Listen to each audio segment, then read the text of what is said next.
เมียก็ถามเป็นอย่างพวกเจ้าลงกันคือมิคอยได้ยินแต่ดูม้าสิมันแปลว่าอย่างดูม้าเนี่ยแทนที่สิว่าความจริงเมียฟังบอตัวเมียหมอนั่นน่ะว่าดูม้าเนี่ยก่อนสิว่าอย่างต้องว่าดูม้าแล้วสัน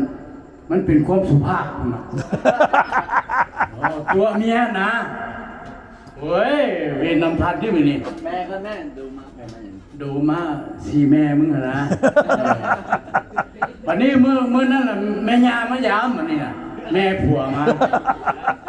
เราคนญี่ปุ่นเนี่ยเมียเป็นคนญี่ปุ่นเนี่ยโอ้เราก็อยากเอาใจแม่ยาเนาะไปกินน้ำซามาแล้วเว้ยโยกขาดน้ำซามาดูมาองค์นึกแก่สี่แม่มึงกินน้ำซาโอ้ยแม่ผัวหน้าจืดไปหมดแล่นไปหาลูกชายยุ่นความเป็นอย่างเมียมึงด่าหัว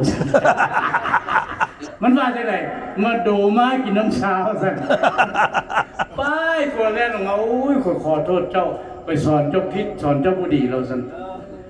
ดูมาเมื่อคงดีอยู่สั่น